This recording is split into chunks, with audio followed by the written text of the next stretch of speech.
wouldn't want to talk to you? You know, all the things. All the people that I get on their nerves. And it's an election year, so I definitely want to talk to you. Hey, y'all. Welcome to The Amendment, a weekly conversation about gender, politics, and power from the 19th News and Wonder Media Network. I'm your host, Erin Haynes. Well, I've been on a bit of a break. Has anything happened while I was gone this summer? Oh, no, wait. The entire 2024 presidential race has completely changed. So Vice President Harris, who is now Democratic presidential nominee Kamala Harris, picked a running mate, Minnesota Governor Tim Walz. And then there was the Democratic National Convention, which I actually just got back from in Chicago. Were you all there? Were you all watching? Are there thoughts? Are there feelings? Are there reactions in the room? Let me know. Listen, I was there in the arena and I really saw Democrats putting economic populism front and center. Y'all, we are going to build a younger, darker, hipper, fresher, sneaker-wearing labor movement. A movement that is going to be more inclusive and built for the middle class. And we are going to end poverty wage work for once and for all. That's today's guest, April Verrett. And this spring, the Service Employees International Union, or SEIU, elected April as their president, and she's the first Black woman ever to hold that position. Now, what is SEIU? Well, it's a union with over 2 million service and care workers, and April's approach to leading a union is deeply intersectional. I saw labor really front and center at this convention, and I know that it's probably going to be pretty important to the election this November. So, coming off a Labor Day weekend, as we dive into another election cycle with labor at the center, I knew I had to talk to April. I wanted to hear about why she thinks building a better democracy means building union strength. Welcome, April. Thank you so much, Erin. I really appreciate you having me. Absolutely. Well, listen, let's get into it. I want to start by kind of asking you about unions and how you came to understand why they're important. Now, I know your grandmother was a union steward for SEIU Local 46. So you have watched the power of unions from a young age. I want to know what that experience really taught you about the importance of unions in our country. Sure. So I'm from Chicago. Chicago is a union town. So it wasn't so ingrained in my consciousness for much of my childhood. But I can remember my grandmother, who was a steward and a leader where she worked, being super proud when Jarvis Williams, the first Black man, elected to lead her local union. And there was talk at some point about them going out on strike and how excited she was and motivated. And I knew that because of the union, we were better off than a lot of other people in our communities. But it wasn't until I actually became an organizer and fell in love with organizing that I really learned about the union and the power of collective action. Yeah, and I guess so. What did you come to understand about the relationship between organizing and unions? I can vividly remember sitting at Brenda Richardson's kitchen table. She was a housekeeper, worked in the environmental service department at Roseland Community Hospital on the south side of Chicago. And the workers at Roseland wanted a union. She lived in the Altgeld Gardens, right? A kind of infamous housing project in Chicago, famously organized by Barack Obama back in the day. But just Brenda's apathy as a low-wage worker on public assistance, single mom struggling, trying to get by. And I watched her transform from that conversation to dancing in the streets when she and her coworkers won their election. And that is what hooked me. And so it was the power that Brenda was able to discover in herself and how that power could transform her life, not just in her workplace, but she could become a different person in the relationship that she was in that was abusive. She could become a different parent and grandparent for her children and her grandchildren. She could become a different citizen as it relates to exercising her power in her democracy, as well as becoming a different worker at her hospital, where she chose to make a decision to use her power collectively with her coworkers' power for transformational change. It's interesting because, when a lot of people think about unions, they might think of, white guys in hard hats, right? Like those kinds of jobs. But SEIU is a union of service and care workers, right? The people who make your Starbucks, the people who are working in these hospitals, people who care for people living in retirement homes. So those perceptions maybe are changing. I think they especially changed with the pandemic. But I wonder if working in SEIU has changed the way that you think about and even talk about what a union worker, who a union worker is. The union and my journey as an organizer and a leader in our union has not just been about how I work with others, but it's been my own personal journey. And my own personal journey as a Black woman, as a worker who grew up in poverty, like who lived with the shame and the guilt of it, and how I've chosen to change that narrative. And so I believe that when we center women like me, women like Brenda, women like my grandmother, we are able to make transformational change. When we tell those of us who have always been discounted, dismissed, disrespected, demeaned, that no, you got power. Right? You got real power. You always have. They just tried to tell us we didn't. They just tried to take it from us. But when we are centered, when we realize our power and take our rightful place at the table of power and take our rightful place in this democracy, that is finally when this country can begin to live up to its promises. And not just power, but value, right? Like the value that has always been inherently there. I think it was something that maybe people became more aware of in the pandemic, right? I mean, these are the people we talk about when we're talking about essential workers. I want to also talk about your role as president of SEIU Local 2015, which is California's largest union. I wonder what fighting for those workers really taught you and how you're bringing those lessons into your presidency now at SEIU. 2015 is a union, 450,000 at this point, home care and nursing home workers across the state of California. And so going from, work that is not valued to building what I believe today is the strongest voice for workers in a state like California means something. We were deeply involved in fights for criminal justice reform and electing George Gascon to be district attorney of Los Angeles. We stood up for issues of the environment. And so we see our role as unions as about fighting for everything that's going to make my life better. Because as much value as we put on pay, if you still live in a community with bad schools, if you still don't have clean air or clean water, right? If your children still can't walk to school and be safe, what good is a good paycheck, right? We gotta see beyond just wages and hours and working conditions. Our members are people who live whole lives. Yeah, and not just people, voters, right? I mean, this is such a good reminder that these people are also voters who care about a lot of things. And so unions are not just about creating transformation within their institutions. It's about creating, their power to create change even outside of those institutions in our democracy. You started talking about this, and I want to ask you to talk about it some more, because this year you were elected, as I mentioned earlier, the first Black president of the SEIU. It feels like a huge milestone. When you were elected, you were clear about calling the labor movement that you're leading anti-racist. So I want to know why that was important to you to name that as a goal, and what you think needs to happen for SEIU to get there.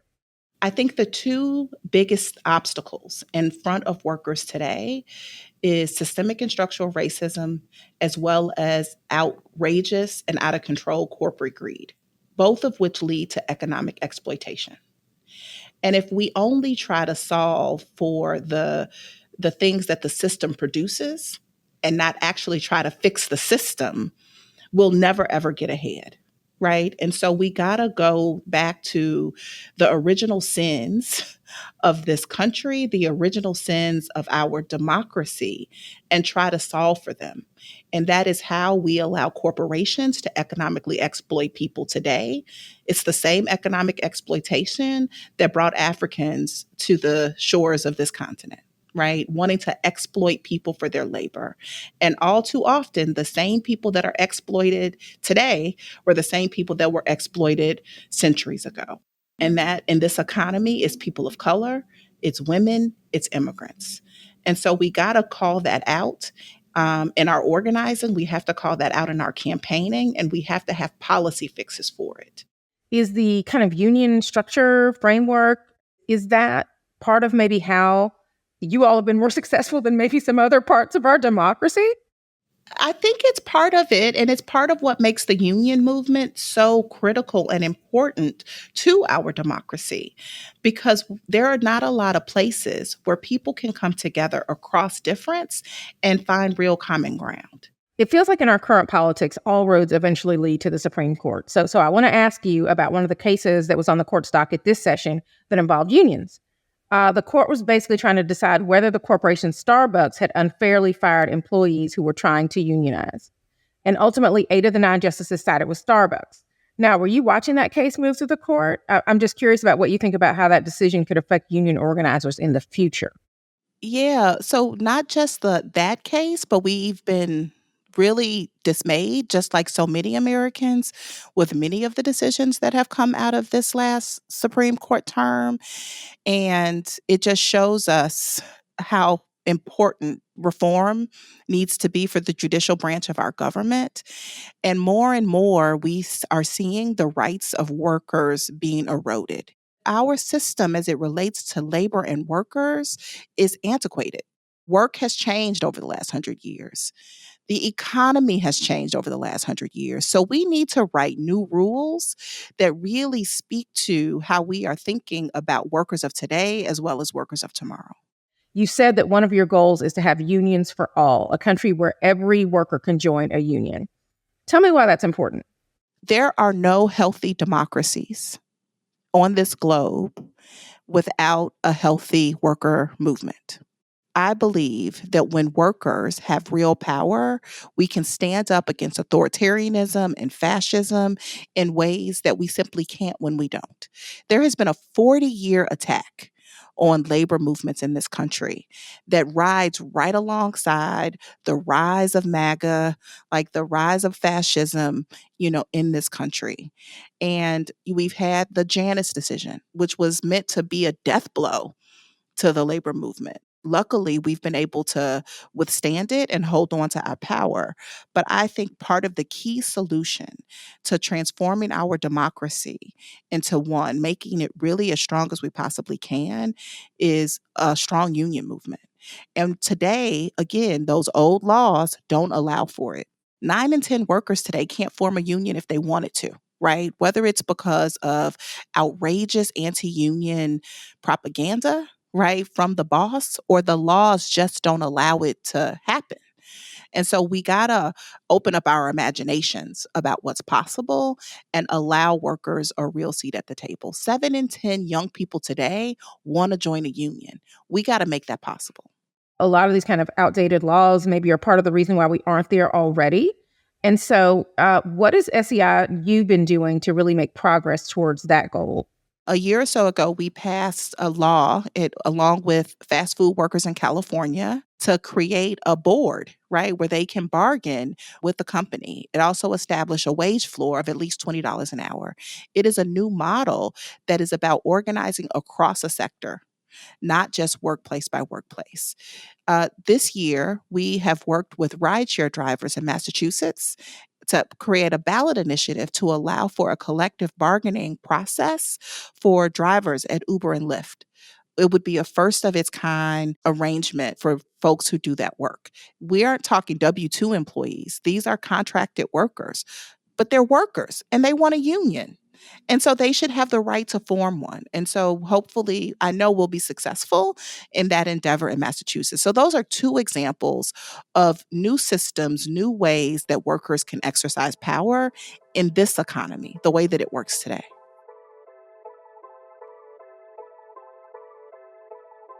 I get it.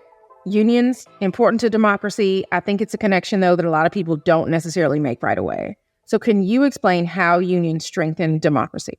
If you look at the numbers of union members that are participants in their democracy that get out to vote compared to non-union members, way higher. It allows folks to exercise their power and to think about democracy, to think about government when they don't normally. I also just think that you gotta have organized people and organized money, particularly in light of, in this post-Citizens United world.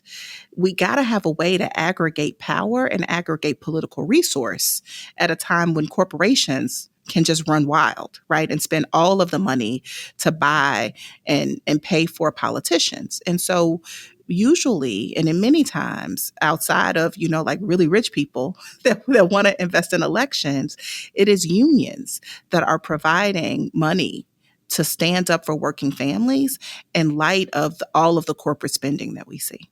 So our home care workers, some of the lowest paid members in our union, we represent 400,000 of them across the country. They give more voluntarily to our political action fund than any other organized group. So if you're talking about a worker that's making $15 an hour, her money doesn't usually stand a chance when it's on its own. But if she is able to aggregate her money with her coworkers and with her fellow union members, she then has a shot, right, of having her money and her vote matter. A lot of folks might argue that unions are detrimental, right? That the companies run better without unions. What do you say to that argument? Bullshit. I thought you might have some thoughts. So again, as an example, I talked about fast food workers in California. Franchise owners, fast food corporations swore that having to pay workers $20 an hour would mean stores would close, workers would be laid off, right? It would be chaos in the industry.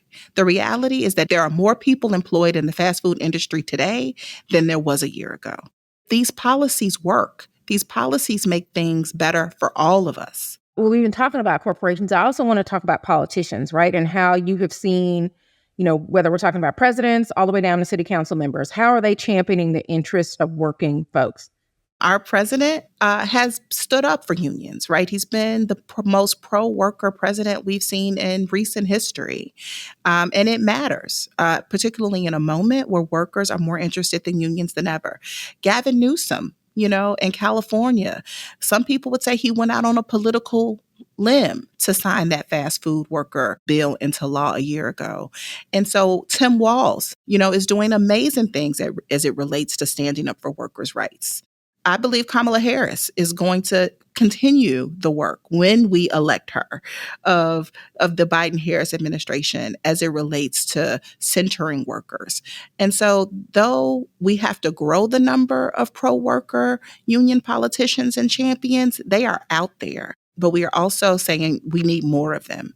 And so when workers go to the poll this year, they are not just voting for who's on the ticket, they are voting for themselves. We are in the process of mobilizing 6 million, what I call high opportunity. Some people want to call them infrequent voters or low propensity voters. I call them high opportunity voters.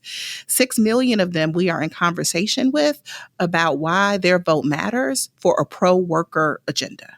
And so we are making sure we are sending folks to state houses and to the White House with a mandate to stand up for working people. Yeah, high opportunity. I'm so curious. I mean, what is the opportunity that you see in those 6 million people?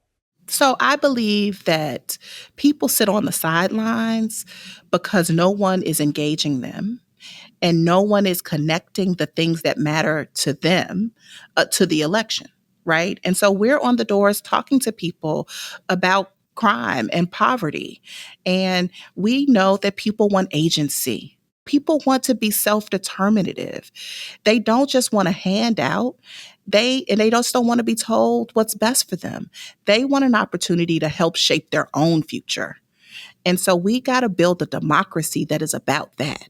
Yeah, well, I mean, we're expecting this to be a close election. So obviously 6 million people being mobilized would be huge.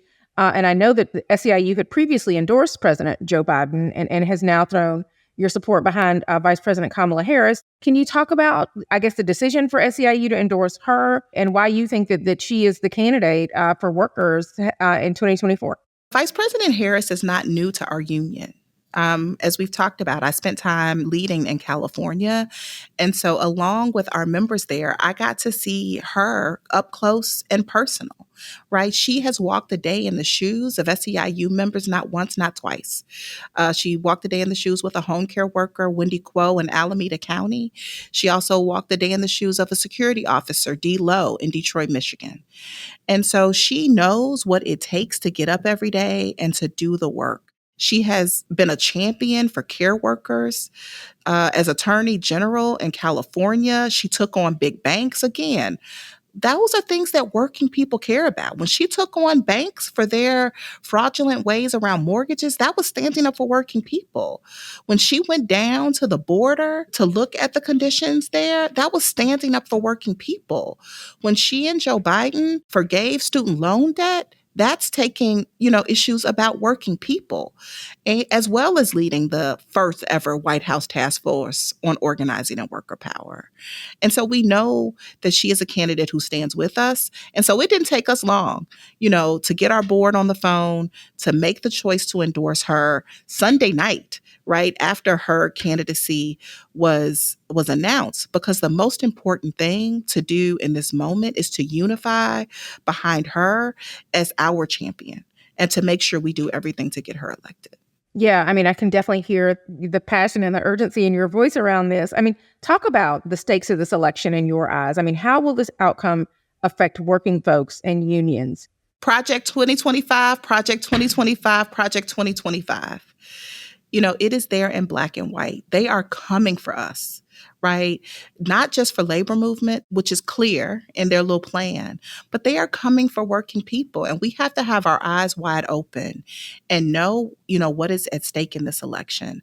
We could, I talk about the Supreme Court before, we could lose it for another 30, 40 years, right? If Trump has the ability to appoint justices, because these folks are crazy. Like, they really want to take us back decades. And so we have to stand in the gap and not allow that to happen. A lot of people that listen to the amendment are probably also workers. So if they're listening to this and, they're like one of those 7 in 10 young people that you mentioned who want to try to start a union or who want to join a union in their workplace, what advice would you give them to get started? The most important thing for workers to do is to talk to their coworkers, right? To not be afraid. The magic of the union is with the people that you work with every day. And so that's the most important first step, is talk to your coworkers and reach out to organizers. I am all about building a younger, darker, hipper, swaggier, more inclusive labor movement, right? That looks like America of today. Right now, far too many labor unions still look like America of yesteryear. We need to center the future. And that is more workers of color, that is younger workers, that is women, right? So let's start there. But we also need to center what is our goal? Like, what are we trying to accomplish with our worker power? And so in SEIU, we are trying to build enough worker power to end poverty wages for once and for all. We're trying to build enough worker power that we can strengthen and defend and transform our democracy. We're trying to build enough worker power to heal our environment. We're trying to build enough worker power to end racism and white supremacy and authoritarianism, right? We got to be about something. April Verrett, thank you so much for talking to me about really your vision for perfecting unions and the role of unions in our democracy. I really appreciate it. I appreciate you taking the time, Erin. Thanks so much. The Amendment is a co-production of the 19th News and Wonder Media Network. Our executive producers are Jenny Kaplan, Terry Rupar, Faith Smith, and Emily Rutter. The show is edited by Grace Lynch and Julia B. Chan. Produced by Brittany Martinez, Grace Lynch, and Lucy Jones. And post-production support from Julie Bogan, Victoria Clark, Lance Dixon, and Winton Wong. Artwork by Aria Goodman. Our theme music is composed by Jalen.